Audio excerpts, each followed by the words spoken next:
Hi guys, welcome to I dream. నేను మీ Chanakya. Present ఉన్న జనరేషన్లో క్రిప్టో కరెన్సీ గురించి కూడా మనం బాగా వింటున్నాం, కానీ దానివల్ల జరిగే మోసాలు కూడా పెరిగిపోయాయి. అయినా కానీ కొంతమంది అయితే క్రిప్టో కరెన్సీలో ఇన్వెస్ట్ చేయడం మాత్రం ఆపట్లేదు. ఇలా క్రిప్టో కరెన్సీ ఎంతవరకు మంచిది, అసలు అక్కడ ఇన్వెస్ట్ చేస్తే ఎలా ఉంటుంది, ఏంటి అనే దాని గురించి కూడా మనకు పిక్చర్ క్లారిటీ ఇవ్వడానికి ఇక్కడ మన ఫైనాన్షియల్ అడ్వైజర్ విజయ్ కర్ణం గారు కూడా ఉన్నారు. మరి ఆయన అడిగి తెలుసుకుందాం. Hi sir. హలో అండి. Sir, crypto currency after Covid, so ఈ క్రిప్టో కరెన్సీ గురించి మనం బాగా వింటున్నాం. ఇన్వెస్ట్మెంట్ చేసే వాళ్ళు కూడా బాగా పెరిగిపోతూ ఉన్నారు. అండ్ కొన్ని దానిలో జరుగుతున్న మోసాలు కానీ కొన్ని తీసేయడాలు కానీ ఇన్ని జరుగుతున్నా కానీ కొంతమంది మాత్రం అది వదలలేక దాంట్లోనే కంటిన్యూ అవుతూ ఉన్నారు. సో దాని గురించి మీరు ఏం చెప్తారు? అసలు మనకి తెలుగు స్టేట్స్లో కానీ మన ఇండియాలో కొంచెం ఎక్కువ సౌండ్ స్టార్ట్ అయింది 2018 నుంచి స్టార్ట్ అయిందండి. ఇది క్రిప్టో కరెన్సీ అనేది ఒక అసెట్, అంటే ఒక ఇన్వెస్ట్మెంట్ ఆపర్చునిటీ. దీంట్లో ఇన్వెస్ట్ చేసిన వాళ్ళు లాభాలు తీసుకుంటున్నారు అనేది అది స్టార్ట్ అయింది 2018లో స్టార్ట్ అయింది. కోవిడ్లో అసలు ఇట్స్ ఎ బ్లాస్ట్ అంటే ఇట్లా మొత్తం ఎక్స్ప్లోజన్ లాగా అయిపోయింది.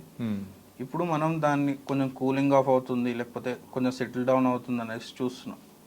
ఫస్ట్ థింగ్, మనం ఏ ఇన్వెస్ట్మెంట్ చేసినా దాని గురించి మనం ఇన్ డీటెయిల్ అనాలిసిస్ చేయాలండి. ఓకే, ఏం తెలియకపోతే తెలుసుకోవాలంతే.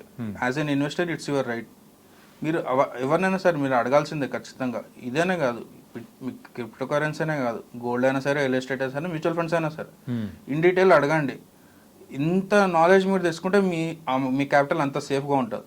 ఓకే, మీరు గోల్డ్ గురించి ఎంత ఎక్కువ తెలుసుకుంటే మీ investment in gold that will be safe, అంటే అంత సేఫెస్ట్గా ఉంటుంది. ఎందుకంటే మీరు మిస్టేక్స్ చేసే ప్రాబిలిటీ చాలా తగ్గిపోతుంది.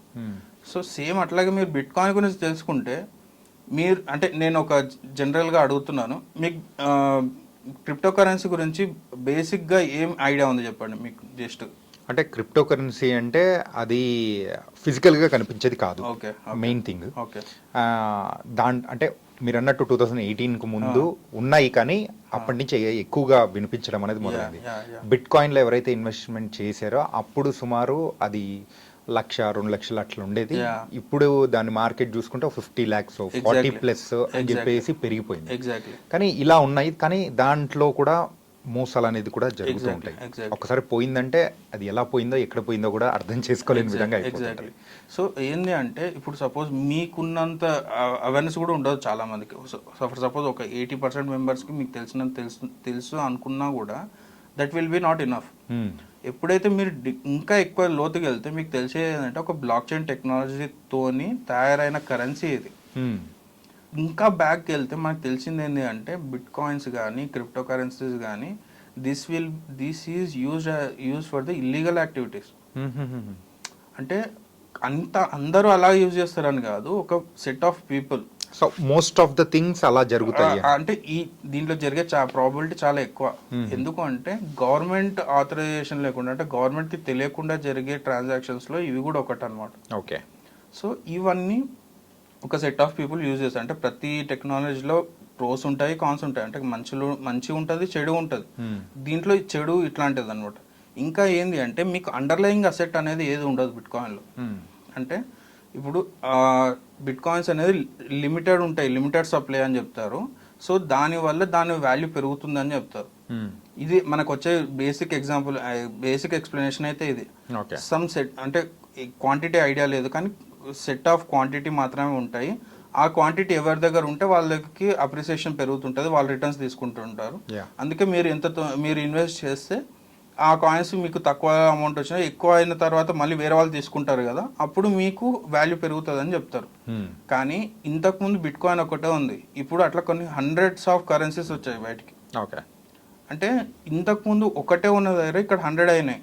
ఫస్ట్ థింగ్ అంటే నెంబర్ ఆఫ్ కాయిన్స్ పెరిగిపోయాయి, రెగ్యులేషన్ తక్కువ, అంటే గవర్నమెంట్ స్క్రూటినీ అదంతా తక్కువ. అసలు ఇక్కడ అవుతుంది ఏమవుతుంది తక్కువ, దాని మీద ట్యాక్సెస్ ఉంటాయి, అది సెకండ్ థింగ్. కానీ ఇది తక్కువ. సెకండ్ థింగ్ వచ్చేసి మీకు అసలు అండర్లయింగ్ అసెట్ అనేది ఏది లేదు. ఇప్పుడు సపోజ్ స్టాక్ మార్కెట్లో మీరు ఇన్వెస్ట్ చేసి పలానా కంపెనీలో వీళ్ళు ఇన్ని 5 years ఇంత జనరేట్ చేశారు, నెక్స్ట్ 5 years ఇంత జనరేట్ చేస్తారు అని ఒక ఐడియాతో మీరు ఇన్వెస్ట్ చేస్తారు. కానీ బిట్ కాయిన్లో అలా కాదు, మీరు ఏ కంపెనీలో ఇన్వెస్ట్ చేయట్లేదు, జస్ట్ ఒక కరెన్సీలో ఇన్వెస్ట్ చేస్తున్నారు. ఆ కరెన్సీ పెరుగుతుందని నమ్మకంతో ఇన్వెస్ట్ చేస్తున్నారు. రేపు పొద్దున బిట్ కాయిన్ ఫర్ సపోజ్ లేదు అనుకుందాం, మీ ఇన్వెస్ట్మెంట్ ఎక్కడ పోయినట్లు? యా, మీ ఇండెటికల్ రీసెర్చ్ చేస్తే దానికి అండర్లయింగ్ అసెట్ అనేది ఉండదు, ప్లస్ ఎన్ని ఇయర్స్లో ఎంత అవుతుంది అనేది కూడా క్లారిటీ లేదు. సో దాని బదులు మీరు అందుకే ఎప్పుడైనా సరే మనం రియలిస్టిక్గా ఉండాలి. అంటే లాస్ట్ 5 years దాని ఏంది, లాస్ట్ 10 years ఏంది, లాస్ట్ 20 years ఏంది. ఇప్పుడు భూములైనా సరే లాస్ట్ 10 yearsలో ఎంత పెరిగింది, లాస్ట్ 20 yearsలో ఎంత పెరిగింది, మీరు క్యాలిక్యులేట్ చేసుకుని మీకు ఒక ఐడియా వస్తుంది. అరే నేను నెక్స్ట్ 5 yearsలో 10 yearsలో ఇంతే ఎక్స్పెక్ట్ చేయాలి దీనిలోకి వెళ్ళి. దీంట్లో ఏమవుతుంది అంటే గ్యాంబ్లింగ్ అవుతుంది ఎక్కువ. ఓకే, మనం ఇన్వెస్ట్మెంట్ చేయట్లేదు, ఇక్కడ గ్యాంబ్లింగ్ చేస్తున్నాం. ఏం చేస్తున్నాము, ఒక 1 lakh పెట్టేస్తే క్రిప్టో కరెన్సీలో ఒక 5 lakhs అవుతుంది, ఒక 10 lakhs అవుతుంది.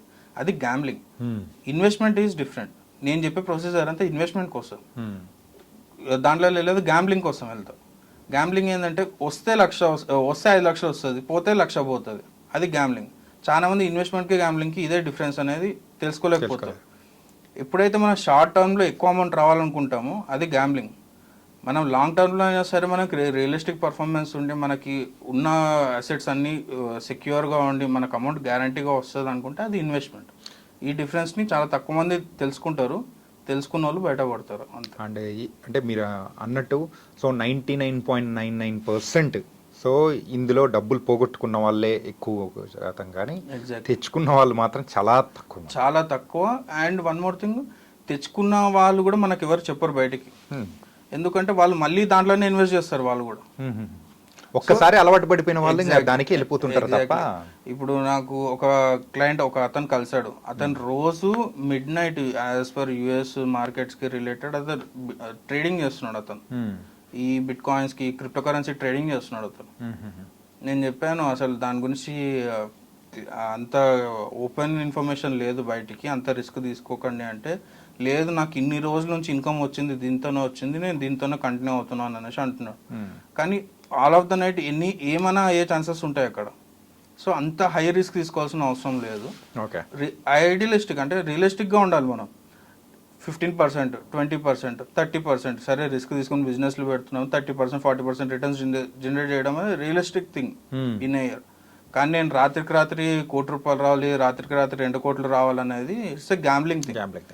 మనము పోకర్ కానీ ఈ గ్యాంబ్లింగ్ ఏదైతే చూస్తున్నామో దానికి ఇది పెద్ద డిఫరెన్స్ ఏమి ఉండదు, ఈ రెండు సేమ్ అనమాట. ఓకే, మొత్తం మీద అయితే మీరు చెప్పినట్టు క్రిప్టో కరెన్సీ వైపు అయితే వెళ్లకుండా ఉంటేనే బెస్ట్ అని. Exactly. Okay, so thank you so much sir. Thank you. So guys, మరి డబ్బులు ఎవరికి ఊరికే రావు కాబట్టి సో మీరు కూడా ఎక్కడైతే ఇన్వెస్ట్మెంట్ చేస్తున్నారో అది కూడా మెయిన్గా క్రిప్టో కరెన్సీలో అయితే చేస్తే మనము పోగొట్టుకోవడమే తప్ప రాబట్టుకోవడం అనేది చాలా రేరెస్ట్ థింగ్గా ఉంటుంది. సో అటువైపు వెళ్ళొద్దు అని చెప్పేసి ఇక్కడ ఫైనాన్షియల్ అడ్వైజర్ కూడా చాలా చక్కటి మరి సలహాలు కూడా ఇచ్చారు, ఇవి పాటించండి. సో గైస్, మరో ఇంటర్వ్యూతో మళ్ళీ కలుగుతాం. అంతవరకు take care. This is your Chanakya.